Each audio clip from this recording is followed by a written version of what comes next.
Hola, ¿qué tal? Somos el grupo 5 y en esta oportunidad vamos a explicarles o hablarles acerca de lo que es la arquitectura de Data Warehouse, en la cual haremos una breve introducción, hablaremos acerca de lo que es un OLTP, qué es Load Manager, de qué trata un Data Warehouse Manager, qué es un Query Manager, algunas herramientas de consultas y análisis y por último lo que son los usuarios. A continuación voy a dar pase a lo que vendría a ser la explicación breve de lo que es una arquitectura de Data Warehouse. Continuando con esta exposición, en estos momentos ahora vamos a realizar una pequeña introducción sobre el tema de arquitectura de Data Warehousing. En este punto, teniendo en cuenta que ya se ha detallado claramente las características generales de Data Warehousing, se definirán y se describirán todos los componentes que intervienen en su arquitectura o ambiente a través del siguiente gráfico. Tales como se puede apreciar, el ambiente está formado por diversos elementos que interactúan entre sí y cumplen una función específica dentro del sistema. Para ello, es necesario abordar la exposición de cada elemento que se hará en forma ordenada teniendo en cuenta su relación con las demás partes. Básicamente, la forma de operar del esquema superior se resume en la siguiente manera. Los datos son extraídos de aplicaciones como base de datos, archivos, etc. Esta información generalmente reside en diferentes tipos de sistemas, orígenes y arquitectura que tienen formas muy variadas. Principalmente la información de Data Warehousing está estructurado con cubos dimensionales, ya que estos preparan información para responder a consultas dinámicas de una buena forma. Tenemos un claro ejemplo también como es el del Business Model. Los usuarios acceden al cubo dimensional del Business Model realizando o utilizando herramientas de consulta, exploración, análisis y reporte. A continuación se detallará cada uno de los componentes de la arquitectura del Data Warehousing teniendo como referencia siempre el gráfico que ya antes hemos mostrado, pero resaltando el tema que se tratará. Continuando con la exposición, ahora nos vamos a hablar acerca de lo que es un OLTP. ¿Qué es un OLTP? Las siglas provienen de Online Transaction Processing, que representa toda aquella información transaccional que genera la empresa en su accionar a diario, además de las fuentes externas con las que se puede llegar a disponer. Como ya se ha mencionado, estas fuentes de información son de características muy disímiles entre sí en formatos de procedencia, función, etc.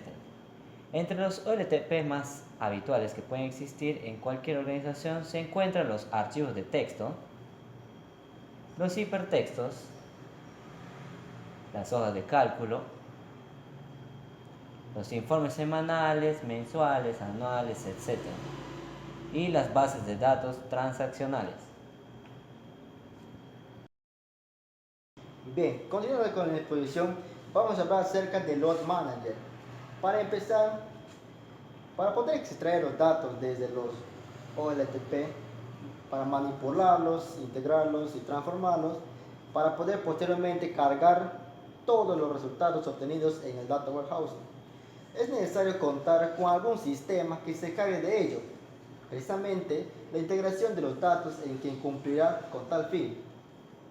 La integración de los datos agrupa una serie de técnicas y subprocesos que se encargan de llevar a cabo todas las tareas relacionadas con la extracción, la manipulación, el control, la integración, depuración de datos, carga y actualización del Data Warehouse.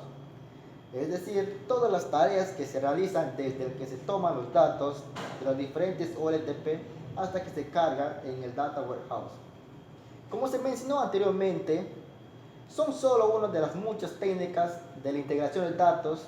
El resto de estas técnicas pueden agruparse muy bien en sus diferentes etapas, como puede ser el proceso, de las cuales las extracciones tendremos un grupo de técnicas enfocadas, por ejemplo, los datos indicados y mantenerlos en un almacenamiento intermedio. El proceso de transformación, por ejemplo, estarán aquellas técnicas que analizan los datos para verificar que sean correctos y válidos. El proceso de la carga de datos, que se agrupará, por ejemplo, técnicas de propia de la carga y actualización del Data Warehouse. A continuación, se detallará cada de estas etapas que se expondrá cuál es el proceso que lleva a cabo en los ETLs. Bien, comenzamos con la extracción. La extracción se basa en las necesidades y requisitos de los usuarios. Se explotan las diversas fuentes OLTP que se tendrán a disposición y se extrae la información que se considere relevante al caso. Bien, el proceso de la extracción se puede reducir, como por ejemplo consultas en el SQL o rutinas programadas. La obtención de los mismos puede ser un tanto más dificultoso, debido a que, por ejemplo, se tendrá que realizar cambio de formato y o volcado de información aparte de alguna herramienta específica. Una vez que los datos son seleccionados y extraídos, se guardan en un almacenamiento intermedio, lo cual permite, entre otras ventajas, manipular los datos, no depender de la disponibilidad de los OLTP, almacenar y gestionar, facilitar la integración de las diversas fuentes internas y externas. Como siguiente punto, hablamos sobre la transformación. Bien, la transformación se encarga de convertir aquellos datos inconscientes en un conjunto de datos compatibles para que puedan ser cargados en la Data Warehouse. Estas acciones se llevan a cabo debido a que pueden existir diferentes fuentes de información y es vital conciliar un formato y una forma única, definiendo estándares para que todos los datos que ingresen al Data Warehouse sean integrados, como por ejemplo la codificación, la medida de atributos, las convenciones y las fuentes múltiples. Otro de los puntos importantes es la codificación. La codificación es para integrar varias fuentes de datos, es la de contar con más de una forma de codificación, un atributo en común, como por ejemplo un campo de estado. En algunos diseñadores completan su valor entre ceros y unos, otros con apagado y encendido, y otros con off y on, etc. En la siguiente figura, como acá podemos mostrar, se puede apreciar que varias formas de codificar se escoge una. Entonces, cuando surge una codificación diferente, la seleccionada procede a su transformación. Como en este caso podemos ver la imagen de la transformación de la codificación. Otro de los puntos es la medida de atributos, que son utilizados para representar los atributos de una entidad, varias consideradamente entre sí a través de los diferentes OLTPs, como por ejemplo registrar la longitud de un producto determinado, de acuerdo a la aplicación que se emplee para tal fin. Las unidades de medidas pueden ser explícitas en centímetros, metros o en pulgadas. Se deberán estandarizar las unidades de medida de los atributos para que todas las fuentes de datos expresen sus valores de igual manera, como acá podemos ver la imagen de lo que es transformación de medida de atributos. La convención de nombramiento es nombrar de diversas maneras en los diferentes OLTPs, como por ejemplo referirse a nombre de proveedor, puede hacerse como nombre, razón social o proveedor, etc. Las fuentes múltiples. Un mismo elemento puede dependerse desde varias fuentes. En este caso, se debe elegir aquella fuente que se considera más fiable y apropiada, como acá podemos meter la imagen, que la transformación de fuentes múltiples. Con respecto a la limpieza de datos, su objetivo principal es de realizar distintos tipos de acciones contra el mayor número de datos erróneos, inconscientes e irrelevantes. Las acciones más típicas que se pueden llevar a cabo al encontrarse con datos anómalos son ignorarlos, eliminar la columna, filtrar la fila errónea, ya que a veces su origen se debe a casos especiales, y reemplazar el valor. Bueno, un punto muy importante dentro del Data Warehousing que se debe tener en cuenta es elegir alguna acción, es de identificar el porqué de la anomalía para luego actuar en conciencia con el fin de evitar que se repita, agregándolos de la manera más valor a los datos de la organización. La carga. Esta función se encarga principalmente, por un lado, de realizar las tareas relacionadas con la carga inicial, actualización o mantenimiento periódico para la tal operación. La carga inicial se refiere precisamente a la primera carga de datos que se realiza al Data Warehousing. Por lo general, esta tarea consume un tiempo bastante considerable, ya que se deben insertar registros que han sido generados aproximadamente y en casos ideales durante más de 5 años. Antes de realizar una nueva actualización, es necesario identificar que se han producido cambios en las fuentes originales de los datos recogidos, desde la fecha del último mantenimiento, al fin de no atentar contra la consistencia del Data Warehouse. Bien, por otra parte, el proceso de carga tiene la tarea de mantener la estructura del Data Warehouse, como relaciones de mucho a muchos, clave, subrogadas, dimensiones lentamente cambiantes y dimensiones degeneradas. Bien, continuando con el proceso de ETL, a continuación voy a explicar acerca del síntesis, el accionar del proceso del ETL y cuál es la relación existente entre sus diversas funciones. Como podemos apreciar acá en la siguiente figura, voy a mencionar lo escrito. Bien, como primer proceso, se tiene que extraer los datos relevantes desde los OLTP y se depositarán en el almacenamiento interno, de las cuales se tienen que integrar y transformar los datos para evitar inconsistencias. Y al final se cargarán los datos desde el almacenamiento intermedio hasta el Data Warehouse. A continuación hablaremos sobre lo que es el Data Warehouse Manager. El Data Warehouse Manager presenta las siguientes características y funciones principales. Primero, se constituye típicamente al combinar un sistema de gestor de base de datos con software y aplicaciones dedicadas. Almacena los datos en forma multidimensional, es decir, a través de las tablas de hechos y tablas de dimensiones. Gestiona las diferentes estructuras de datos que se construyan o describan sobre el Data Warehouse, como cubos multidimensionales, business model, etc. Gestiona y mantiene los metadatos. Además de todo eso, también se encarga de transformar e integrar los datos fuentes y del almacenamiento intermedio en un modelo adecuado para las tomas de decisiones. Realiza todas las funciones de definición y manipulación de depósitos de datos para poder soportar todos los procesos de gestión del mismo. Aparte, ejecuta y define las políticas de particionamiento. El objetivo de realizar esto es conseguir una mayor eficacia y performance en las consultas al no tener que manejar todo el grueso de los datos. Y por último, realiza copias de resguardo incrementales o totales en los datos del Data Warehouse. Base de datos multidimensional. Una base de datos multidimensional es una base de datos en donde su información se almacena en forma multidimensional, es decir, a través de tablas de hechos y tablas de dimensiones. Provee una estructura que permite, a través de la creación de consultas, a una estructura de base de datos determinada, así como es el cubo multidimensional, business model, etc. Lo que hace es tener acceso flexible a los datos para explorar y analizar sus relaciones y consiguientes resultados. La base de datos multidimensionales implican tres posibles variantes.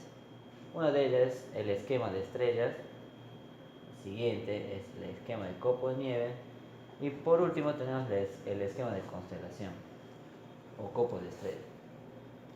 Los mencionados esquemas pueden ser implementados de diversas maneras que, independientemente del tipo de arquitectura, requieren que toda la estructura de datos estén desnormalizadas o semidesnormalizadas para evitar desarrollar uniones, los llamados joins, complejos para acceder a la información, con el fin de agilizar la ejecución de consultas. Los diferentes tipos de implementación son los siguientes: las relacionales, que son las rollup, las multidimensionales, que son las molap, y los híbridos, que vienen a ser los OLAP. A continuación, hablaremos sobre las tablas de dimensiones. Las tablas de dimensiones definen cómo están los datos organizados lógicamente y proveen el medio para analizar el contexto del negocio. Contienen datos cualitativos. Representan los aspectos de interés mediante los cuales los usuarios pueden filtrar y manipular la información almacenada en las tablas de hechos. Aquí tenemos un gráfico en donde tenemos tres tablas de hechos, ¿no? Está geografía, productos, clientes y fechas. Como se puede observar, cada tabla posee un identificador único, como lo es el ID de cada tabla, y al menos un campo o dato de referencia que describe los criterios de análisis relevantes para organizar para la organización de estos, por lo general son de tipo de texto, ¿no? Los datos dentro de estas tablas proveen información de negocio o que describen algunas de sus características y son llamados datos de referencia. Más detalladamente, cada tabla de dimensión podrá contener los siguientes campos: la clave principal, la clave foránea, los datos de referencia y por último los datos de referencia secundaria. Usualmente la cantidad de tablas de dimensiones aplicadas a un tema de interés en particular varía entre 3 a 15, ¿no? Eso depende de las tablas que puedas utilizar. Tablas de dimensión de tiempo. En un data warehouse, la creación y el mantenimiento de una tabla de dimensión de tiempo es obligatoria y la definición de granularidad y estructuración de la misma depende de la dinámica del negocio que se esté analizando. Toda la información dentro del depósito, como ya se ha explicado, posee su propio sello de tiempo que determina la ocurrencia de un hecho específico, representando de manera diferentes versiones de una misma situación, en la cual es importante tener en cuenta que la dimensión no solo es una secuencia cronológica representada en forma numérica, sino que también mantiene niveles jerárquicos especiales que inciden notablemente en las actividades de la organización. Por ejemplo, para analizar las ventas realizadas teniendo en cuenta el día, la semana que se produjeron, quincena, mes, trimestre, semestre, año, estación, etc. Existen muchas maneras de diseñar esta tabla y en adición a ello no es una tarea sencilla de llevar a cabo. Por estas razones se considera una buena práctica evaluar con cuidado la temporalidad de los datos, de forma la forma en la que trabaja la organización, los resultados que se esperan obtener del almacén de datos, ¿no? Asimismo, se requiere analizar los datos por fecha, ya sea año, ya sea por mes, ya sea por día, etc. Y por hora, ya sea por minuto, por segundo, por hora, etc. Lo más recomendable es confeccionar dos tablas de dimensiones de tiempo. Una contendrá los datos referidos a la fecha y la otra los datos referidos a la hora. Pasamos a las tablas de hechos. Las tablas de hechos contienen precisamente los hechos que servirán utilizados por los analistas de negocios para apoyar el proceso de las tomas de decisiones. Contienen los datos cualitativos. Los hechos son datos instantáneos en el tiempo, que son filtrados, agrupados y explorados a través de condiciones definidas en las tablas de dimensiones. Los datos presentes en las tablas de hechos constituyen el volumen de la bodega y pueden estar compuestos por millones de registros dependiendo de su granularidad y antigüedad de la organización. En la siguiente imagen se puede apreciar un ejemplo de lo antes explicado, ¿no? Bueno, acá vemos la tabla de clientes, la tabla de productos, ventas y fechas, en donde clientes, productos y fechas vienen a ser las dimensiones y la tabla de hechos vendría a ser la tabla de ventas. Como se muestra en la figura anterior, la tabla de hechos ventas se ubica en el centro, ¿no? irradiando de ellas se encuentran todas las tablas de dimensiones, así como ya le he explicado, que son los clientes, los productos y fechas, que están conectadas mediante sus claves primarias y es por ello que las claves primarias de las tablas de hechos es la combinación de las claves primarias de sus dimensiones, como se muestra en el medio. Los hechos son aquellos datos que residen en una tabla de hechos y que son utilizados para crear indicadores a través de sumarización preestablecidas al momento de crear un cubo multidimensional, un business model, etc. Para ejemplificar este nuevo concepto de hechos, se enumerarán algunos que son muy típicos y fáciles de comprender. A la izquierda podemos observar más arriba, baja ahí otra vez. Sí, no le vas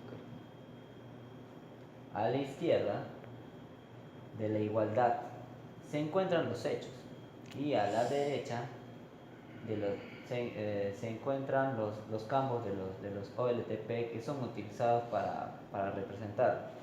En este último ejemplo se realiza un precálculo para establecer el hecho, en donde existen dos tipos de hechos, los básicos y los derivados. A continuación se detallará cada uno de ellos, teniendo en cuenta para su ejemplificación la siguiente tabla de hechos. Hechos básicos. Los hechos básicos son los que se encuentran representados por un campo de una tabla de hechos. Y en este ejemplo vemos que los campos precio y cantidad vienen a ser hechos básicos, ¿no? Los hechos derivados son los que forman al combinar uno o más hechos con alguna operación matemática o lógica que también pueden residir en una tabla de hechos. Estos poseen la ventaja de almacenarse previamente calculados, por lo cual pueden ser accedidos a través de consultas SQL muy sencillas y devolver resultados rápidamente, pero requieren más espacio físico en el Data Warehouse. En este caso, el campo total vendría a ser una que conforma de la siguiente manera, ¿no? Un hecho derivado que conforma de la siguiente manera. El total es igual al precio por cantidad, en donde los campos precio y cantidad también pertenecen a la tabla de hechos. Cabe resaltar que no es necesario que los hechos derivados se compongan únicamente con hechos pertenecientes a una misma tabla. Ahora pasaremos a hablar acerca de las tablas de hechos agregados y desagregados. La tabla de hechos agregadas y preagregadas se utilizan para almacenar un resumen de los datos, es decir, se guardan los datos en niveles de granularidad superior a los que inicialmente fueron obtenidos y o gestionados. Para obtener tablas agregadas o preagregadas es necesario establecer un criterio por el cual realizar un resumen. Por ejemplo, esto ocurre cuando se desea obtener información de ventas sumarizadas por mes. Cada vez que se requiere que los datos en una consulta se presenten en un nivel de granularidad superior al que se encuentran alojados en el Data Warehouse, se debe llegar a cabo un proceso de agregación. El objeto general de la tabla de hechos agregadas y preagregadas es similar, pero cada una de ellas tiene una manera diferente de operar. Por un lado, la tabla de hechos agregadas se generan luego de que se procesa la consulta correspondiente a la tabla de hechos que se resumirá. Y por el otro lado, la tabla de hechos preagregadas se genera antes de lo que se procese la consulta correspondiente a la tabla de hechos en el cual se resumirá, ¿no? De esta manera la consulta se realiza con una tabla que ya fue previamente sumarizada. Habitualmente estas sumarizaciones se calculan a través de procesos ETL. La tabla de hechos preagregada cuenta con los siguientes beneficios. Reduce la utilización de recursos de hardware que normalmente son incurridos con el cálculo de las sumarizaciones. Reduce el número de registros que serán analizados por el usuario. Reduce el tiempo utilizado en la generación de consultas por parte del usuario. La tabla de hechos preagregados son muy útiles en los siguientes casos generales que les presento al siguiente. Cuando los datos a nivel de detalle son innecesarios o no son requeridos. Cuando una consulta sumarizada a determinado nivel de granularidad es solicitado con mucha frecuencia. Cuando los datos son muy abundantes y las consultas demoran en ser procesadas demasiado tiempo. Como contrapartida, las tablas de hechos preagregadas presentan una serie de desventajas que a continuación les diré. Requieren que se mantengan y se gestionen nuevos procesos ETL. Demandan espacios de almacenamiento extra en el depósito de datos. Bueno, siguiendo con la exposición, vamos a pasar a hablar acerca de lo que viene a ser un cubo multidimensional. Si bien existen diversas estructuras de datos a través de las cuales se pueden representar los datos del Data Warehouse, solamente entrarán en detalle acerca de los cubos multidimensionales, por considerarse que esta estructura de datos es una de las más utilizadas y cuyo funcionamiento es el más complejo de entender. Un cubo multidimensional o hipercubo, también llamado, representa o convierte los datos planos que se encuentran en filas y columnas en una matriz de n dimensiones. Los objetos más importantes que pueden incluir en un cubo multidimensional son los siguientes: los indicadores, que son las sumarizaciones que se efectúan sobre algún hecho o expresiones basadas en sumarizaciones, ¿no?, pertenecientes a una tabla de hechos. Los atributos, campos o criterios de análisis pertenecientes a las tablas de dimensiones. Las jerarquías representan una relación lógica entre dos o más atributos.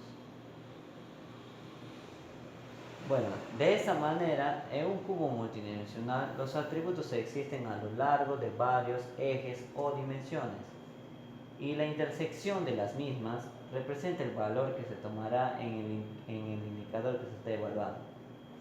En la siguiente representación matricial se puede ver más claro de lo que les estaba diciendo, de lo que se estaba hablando, ¿no? En donde para la creación del cubo de la figura anterior, de la figura que se muestra acá, se definieron tres atributos. Uno es el atributo 1, el atributo 2 y el atributo 3. Y se definió un indicador que se muestra acá arriba como indicador 1.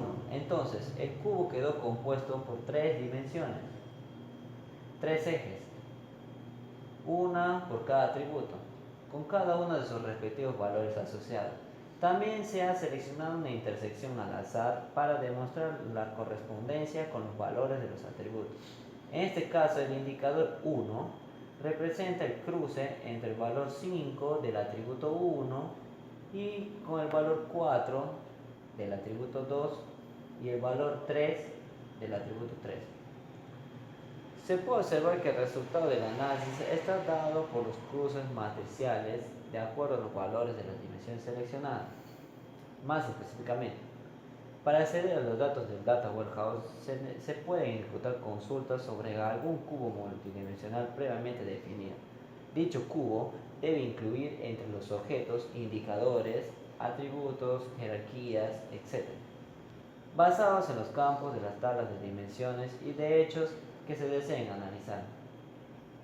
Bien, ahora vamos a hablar acerca de lo que son los indicadores. Los indicadores son sumarizaciones efectuadas sobre algún hecho o expresiones basadas en sumarizaciones que serán incluidos en algún cubo multidimensional con el fin de analizar los datos almacenados en el Data Warehouse. Los indicadores, además de hechos, pueden estar compuestos por otros indicadores, pero no ambos simultáneamente. Pueden utilizarse para su creación de funciones de sumarización, o sea, ya sea tanto como para sumas, conteo, promedios, etc.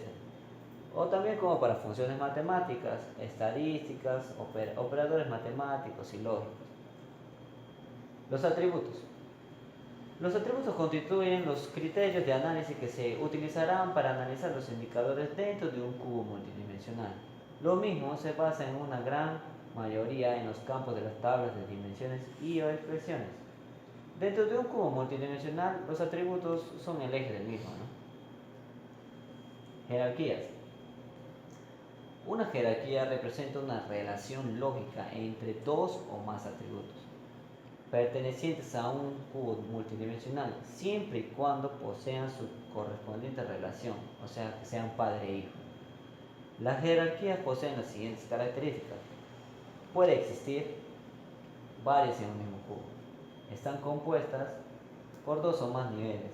Se tiene una relación de 1 menos n, o padre e hijo, ¿no?, entre atributos consecutivos de un nivel superior y uno inferior. La principal ventaja de manejar jerarquías reside en poder analizar los datos desde su nivel más general hasta el más detallado y viceversa, ¿no?, al desplazarse por los diferentes niveles. Aquí se puede apreciar claramente cómo se construye una jerarquía. Se crearon dos atributos, fecha año y fecha mes, en los cuales están constituidos de la siguiente manera. Fecha año es igual a fecha.año, fecha mes es igual a fecha.mes. A la izquierda de la igualdad se encuentra el nombre del atributo, a la derecha se encuentra el nombre del campo de la tabla de dimensión fecha. Se creó la jerarquía llamada jerarquía fechas, en la cual se colocó el atributo más general de la cabecera y se comenzó a disgregar los niveles hacia abajo. En este caso la figura se explica cómo se sigue. Un mes del año pertenece solo a un año. Un año puede poseer uno o más meses del año. Tipo de modelamiento de un data warehouse, ¿no? Tenemos, como ya lo mencioné, acá vamos a hablar acerca del esquema en estrella. El esquema en estrella consta de una tabla de hechos central y de varias tablas de dimensiones relacionadas a esta, a través de sus respectivas claves. Bueno, el estrella más que todo se basa en una tabla central, en donde va a hacer sus derivaciones a las más tablas que le siguen, ¿no? El esquema estrella se basa de un hecho y dimensiones, ¿no? Esa es la relación que existe. Esquema copo de Nieves. Este esquema representa una extensión del modelo en estrella cuando las tablas de dimensiones se organizan en jerarquía de dimensiones. ¿Qué quiere decir? Uno de los motivos principales de utilizar este tipo de modelo es la posibilidad de segregar los datos en las tablas de dimensiones. Se pueden definir de las siguientes características este tipo de modelo. Posee una mayor complejidad en su estructura, hace una mejor utilización de espacio, las tablas de dimensiones están normalizadas, pueden desarrollarse clases jerárquicas fuera de las tablas de dimensiones, etcétera, ¿no? A pesar de todas las características y ventajas, trae aparejada el esquema de copo de nieve, existen dos grandes inconvenientes. Uno de ellos es que si posee múltiples tablas de dimensiones, cada una de ellas varía con varias jerarquías, se creará un número de tablas bastante considerables que pueden llegar a un punto de ser inmanejables. Al existir muchas uniones y relaciones entre tablas, el desempeño puede verse reducido. Y por último, queda el esquema de constelación. Este modelo está compuesto por una serie de esquemas en estrellas y tal como se puede deducir,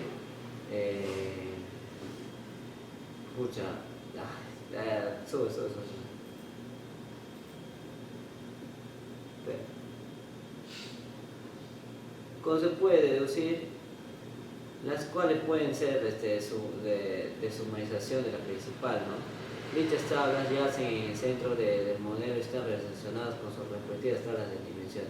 No es necesario que las diferentes tablas de hechos compartan las mismas tablas de dimensiones, ya que las tablas de hechos auxiliares pueden vincularse con solo algunas tablas de dimensiones asignadas a la tabla de hechos principales, y también pueden hacerlo con unas nuevas tablas de dimensiones. Continuando con la exposición, ahora traemos la parte del Query Manager. Es un componente que realiza las operaciones necesarias para soportar los procesos de gestión y ejecución de consultas relacionales, tales como el join y agregaciones, y consultas propias del análisis de datos como el drill up y el drill down. El Query Manager recibe consultas de los usuarios, las aplica a las estructuras de datos correspondientes, conocidos como cubos dimensionales, business model, etc., y devuelve resultados obtenidos. A continuación vamos a mencionar algunas operaciones que se realizan dentro del Query Manager, como es el drill down. Permite apreciar los datos en un mayor detalle, bajando por una jerarquía definida en un cubo. Esto brinda la posibilidad de introducir un nuevo nivel o criterio de agregación en el análisis, disgregando los grupos actuales. También podemos mencionar el drill up, que permite apreciar los datos en menor nivel de detalle, subiendo por una jerarquía definida en un cubo.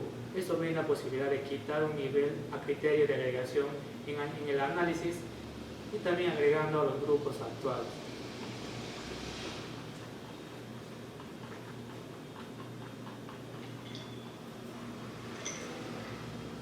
Dentro de eso también podemos encontrar al drill across, que funciona de forma similar al drill down, con la diferencia que el drill across no se realiza sobre una jerarquía, sino sobre una forma, e ir generalmente de mayor a específico, agregando un atributo a la consulta como nuevo criterio de análisis.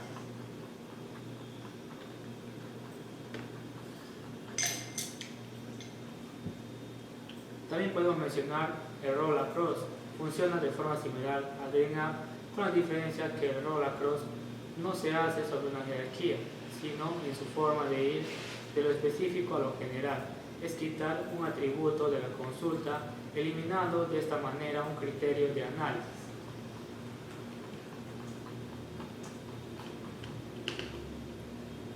También podemos mencionar al pivot, que permite seleccionar en un orden de visualización de los atributos e indicadores con el objetivo de analizar la información de diferentes perspectivas.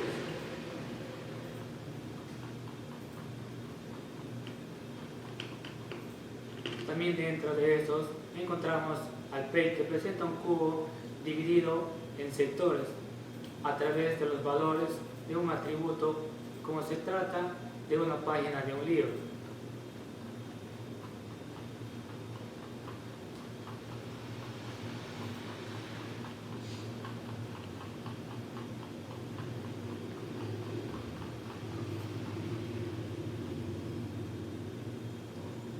Por último tenemos el drill top, que permite apreciar los datos en un máximo nivel de detalle. Esto brinda la posibilidad de analizar cuáles son los datos relacionados al mayor de un indicador y que sea sumarizado dentro del cubo multidimensional.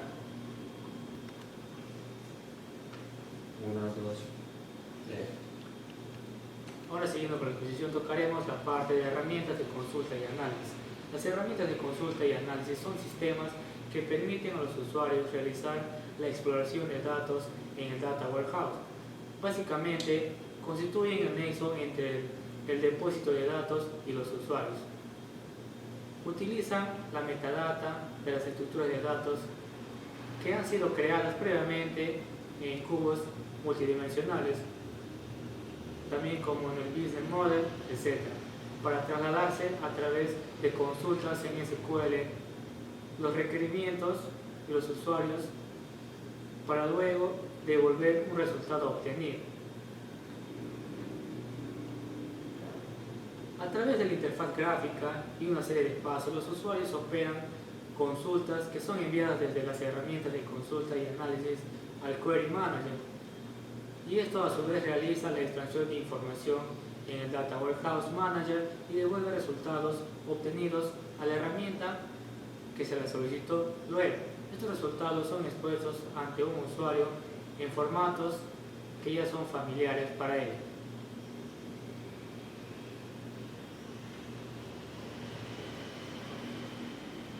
Los usuarios seleccionan o establecen los datos deseados obtenidos del Data Warehouse mediante las inserciones en las herramientas que utilizan.